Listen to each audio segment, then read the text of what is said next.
Saya kira pernyataan ini merupakan tanggapan secara blak-blakan terhadap rencana serbuan kaki tangan Jokowi ke dalam Partai Gerindra.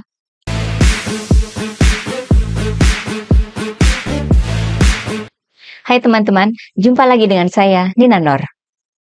Apa yang terjadi dalam waktu semingguan ini sangat menarik untuk dikulik ya. Seminggu yang lalu memang manuver Projo sempat jadi berita di banyak media. Namun hanya beberapa hari saja. Itu kan Kongres Projo pada hari Sabtu Minggu ya, tanggal 1 dan 2 November. Manuver Projo yang mau pindah ke Gerindra itu sempat mengisi berita. Namun besoknya, hari Senin, ada berita lain yang menggerus berita Projo, yakni soal mantan Menteri Perhubungan Ignatius Jonan yang dipanggil menghadap Presiden Prabowo. Media kemudian menduga bahwa pertemuan itu membahas utang kereta cepat Wush. Tentu saja berita yang menyangkut utang Wush itu dianggap lebih menarik ketimbang manuver Budi Ari dan Projo.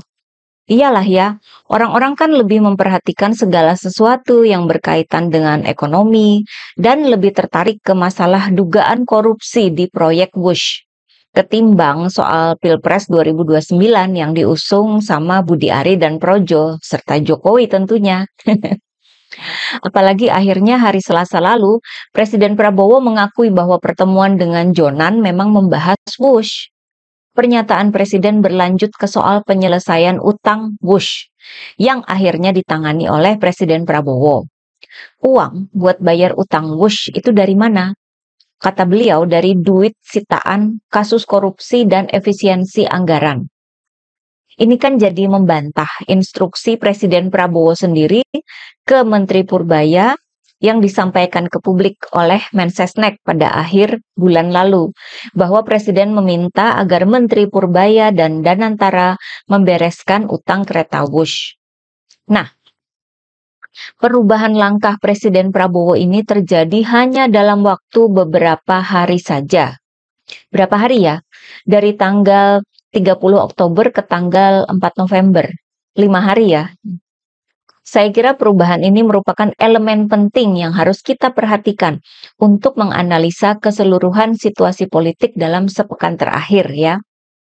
Awalnya kan soal utang Wush itu diserahkan saja ke Menteri Purbaya, sesuai dengan pernyataan Pak Purbaya yang nggak mau pakai APBN. Itu sebenarnya udah sejalur ya, tapi beberapa hari kemudian diambil alih dan diganti sendiri oleh Pak Prabowo. Saya kira perubahan itu sebagai dampak dari kejadian politis yang membuat Pak Prabowo mau nggak mau harus memainkan kartu utang Wush. Kejadian politis itu tidak lain dari manuver Budi Ari dan Projo. Kayaknya yang paling rempong dan paling heboh ngurusin Pilpres 2029 adalah geng Jokowi ya.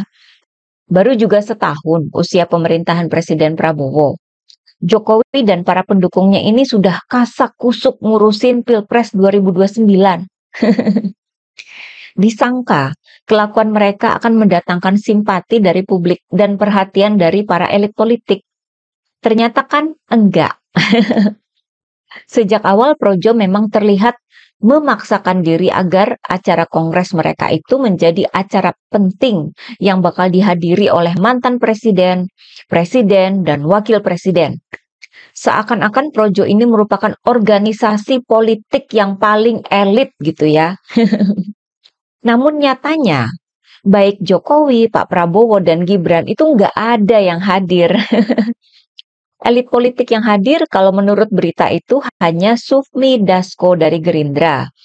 Itu pun hadirnya nggak di sepanjang kongres itu ya, kayaknya hanya sebentar. Karena Dasko tidak mendengar langsung pernyataan Budi Ari yang katanya diundang langsung oleh Pak Prabowo untuk masuk Gerindra. Nah, berbagai pernyataan lainnya dari Budi Ari atau Projo makin memperlihatkan pemaksaan dari mereka untuk masuk ke Partai Gerindra.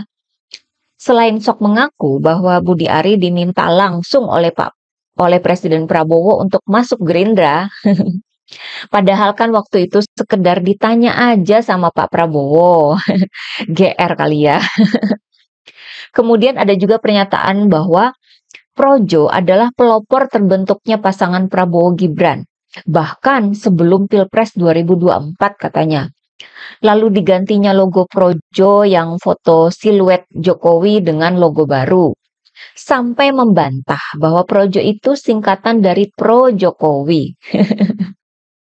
Kemudian Budi Ari juga menyebutkan target kenaikan perolehan suara Partai Gerindra dalam pemilu 2029 menjadi 25% dengan bergabungnya Projo ke Gerindra. Dan juga bahwa hasil Kongres Projo ini akan dilaporkan ke Presiden Prabowo. Saya kira ada dua persepsi yang timbul ya ketika kita melihat pernyataan-pernyataan Projo tersebut. Pertama, seakan-akan Projo itu meninggalkan Jokowi dan pindah ke tempat bos baru, Pak Prabowo.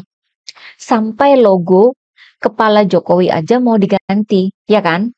Namun, ternyata dukungan ke Prabowo itu katanya atas perintah Jokowi. Dan hubungan Projo dengan Jokowi itu tidak putus, alias masih ada. Itu kan sama saja dengan mengatakan bahwa manuver Projo merupakan perintah dari Jokowi, ya kan? Wajar kan? Jika kemudian ada pengamat yang menyimpulkan bahwa bergabungnya Projo ke Gerindra merupakan strategi penyusupan yang disetting oleh Jokowi. Tujuannya untuk memperkuat ide Jokowi soal Prabowo Gibran 2 periode.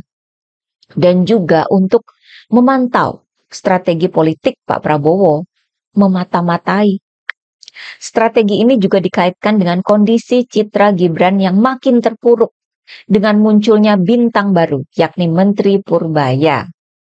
Saya cukup setuju ya dengan analisa dari pengamat ini.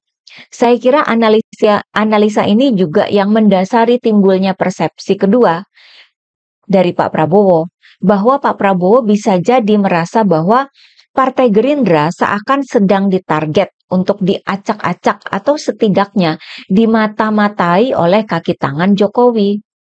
Dari luar, sepertinya Projo sedang meninggalkan Jokowi. Namun, jika dirasakan secara politis, Projo ini kok kayaknya maksa banget buat masuk ke dalam Partai Gerindra. Asli maksa banget kan? Ditambah dengan mengakui adanya perintah Jokowi agar mereka bergabung dengan Gerindra. Gak masuk akal kan? Sementara partainya Jokowi itu kan PSI. Kok Budi Ari yang barusan dipecat oleh Presiden Prabowo malah disuruh masuk ke Gerindra?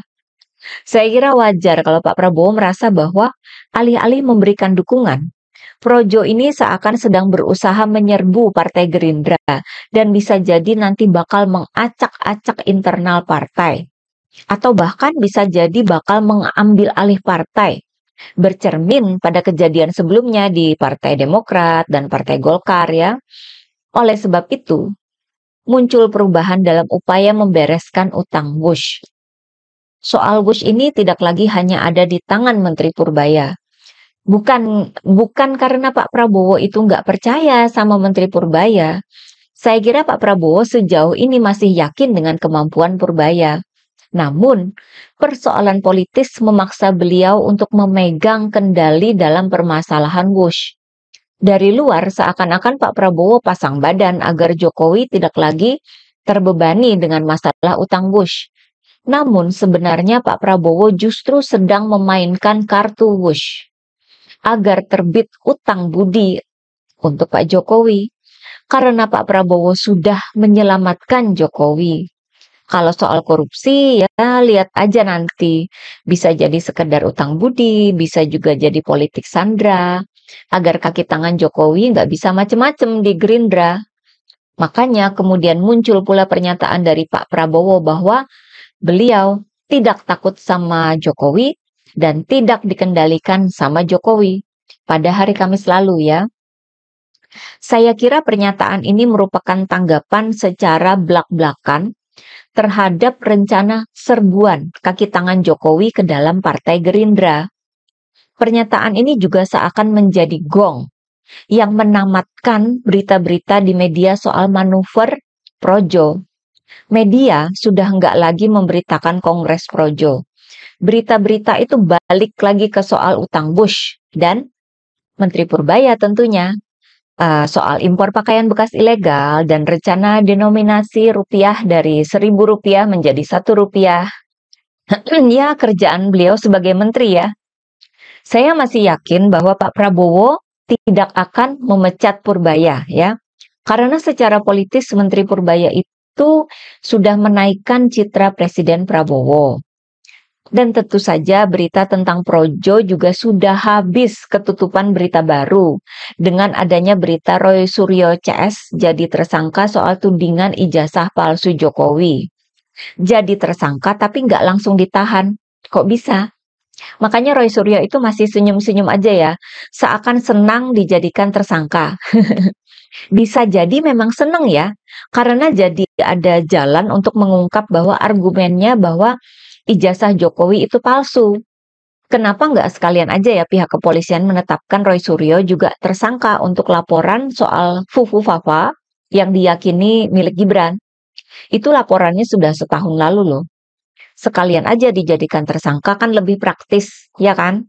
Kalau diperiksa nggak perlu bolak-balik lagi.